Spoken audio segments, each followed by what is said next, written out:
Noel Gallagher now had success, money and a fondness for Class A's. Noel talked a lot about how it was like the drugs that were going on at the time sort of made it into this big, and we've got I think Girl with the Dirty Shirt and Magic Pie. There's a lot of people who claim to have lost the plot, but they didn't really. Yeah, but I haven't.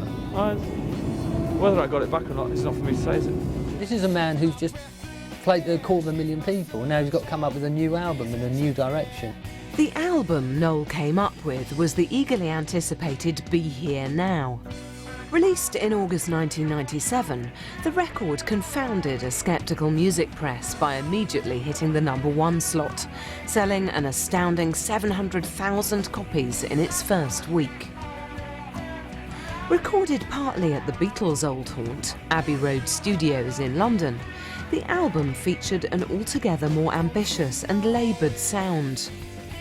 It also included a far greater range of guest musicians and influences than either previous albums, including Johnny Depp on slide guitar.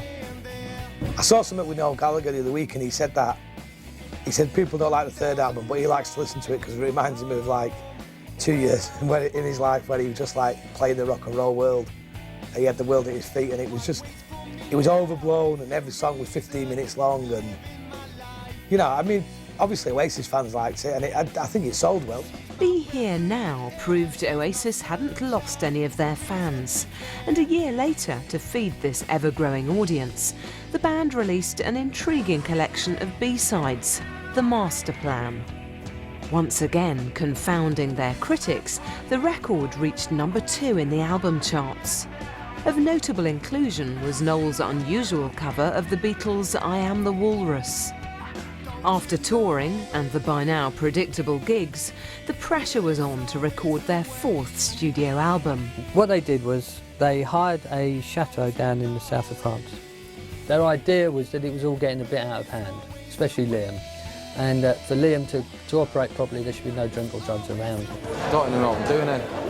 So suddenly you've got an Oasis recording session which had gone from actually absolute mayhem to very, you know, stripped of its kind of vibrancy.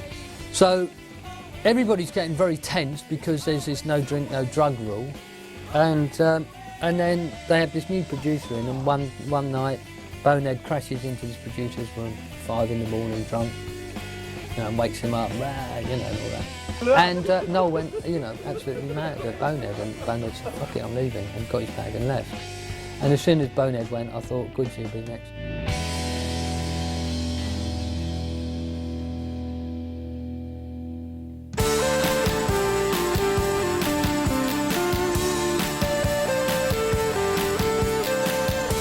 With Bonehead and Gwigsy now gone, 2 new recruits were brought in. Bonehead's replacement, Gem Archer, was a Creation label mate and former guitarist with Heavy Stereo. Andy Bell, former leader with Ride and Hurricane #1, took Gwigsy's place. Around this time, the band were in for another big shock: the departure from Creation Records of Alan McGee. McGee had always played a hugely influential part in the Oasis story, and when he left to form his own company, the band also decided to sever its ties. From now on, all their recordings would be released through their own Big Brother imprint. Standing on the Shoulder of Giants was released in February 2000, but did not generate the same kind of hype or hysteria as any of their previous releases. Had the public become bored of their seemingly un-rock-and-roll Hampstead Heath lifestyle? To readdress the balance, later that year Oasis released a suitably down and dirty live album, Familiar to Millions, to prove they still had the edge. In the meantime, they once again took the mighty Oasis recording machine into the studio in an effort to return to their rock and roll roots. The van arrived, get all the flight cases in. When you start taking stuff out of flight cases, there wasn't enough room to keep the flight cases in the room. So we had to keep the van here and do 2 loads of getting all the cases back out again, just so we could put stuff around. I mean, Whitey had 3 drum kits. I mean, that's unheard of in this place. Noel's 140 guitars.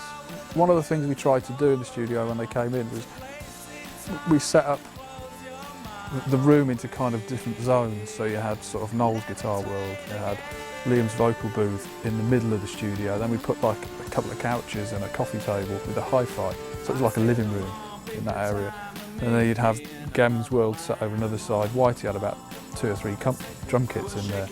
So we'd set them up side. So the whole room, although it was actually a massive room, you got so much stuff in there. I think we counted the guitars, there was 140 guitars, all down one wall. I mean, you've never seen anything like it. I mean, like, and they're not all different guitars. There's like 6 of the same guitar, but they all sound slightly different. Noel also brought his own piano, his harmonium, his, all of his keyboards he's got. I mean, we had a whole keyboard world set up at the back with about 8 or 10 keyboards that he brought along.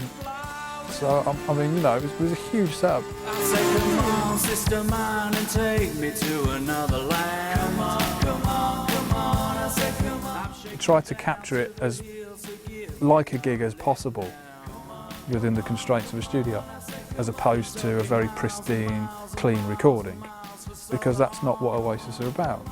You know, if the drummer speeds up slightly, the whole band speed up slightly. Noel, when he's in the studio, well, we call him the chief. He's usually sort of pretty blunt about whether he likes it or whether he hates it. You know, he won't mince his words. Liam's a real sweetheart. Likes a drink. He's good to have around on the session because he keeps everyone sort of lively. And when he sings, he always plays the part. He'll have the coat on, you know, the mic's up. It's, you know, it's. They play as a band. It is like a gig in the studio. Heathen Chemistry was released in 2002 and featured a more democratic group with songs contributed from all the band members.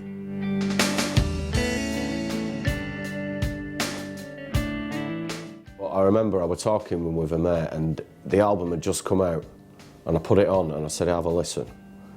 And it was halfway through the first song, which is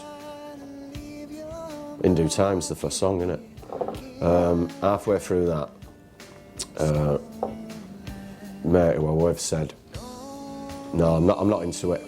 I said, why, what do you mean? Well, it's just that Oasis, innit, you know it's them. And penny dropped with me. I thought, well, if you've never heard it before and you knew straight away who it were, you know, that's their sound. They've definitely got their own now. People know who it is, who aren't even keen. I think that's about as established as you can get in my eyes. In his songwriting, I think he's grown up.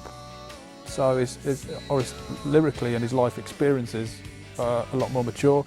But also in his, I suppose, in his musical ability. As a musician, over time, obviously you get better and better and better. And so his musical ability to keep it interesting for himself has got a lot more technical. Everything they bring out still excites me in some way. In Due Times is a great record, you know, I still play that, and it's just one of them, I don't know, it's just like if Liam opens his mouth and says something, he's got them voices, it's not quite mine. I'm a big Michael Stipe fan, you know, I love R.E.M., but Liam's one of them is very identifiable as soon as he opens his mouth and as soon as he sings, and even if he's not particularly singing, it's still an exciting sound he makes. And if you put that, you know, in front of that wall of sound that Noel makes with his guitars, got a great, it's a great sort of recipe in it, great casserole. Even on the last album, more of the band members are writing songs than me. I think Liam started contributing, he did Songbirds, one of the sort of biggest hits of recent times. Liam had been in the shadow of Noel, certainly as a songwriter, and then he produced a song which I just thought had a real elegant understanding.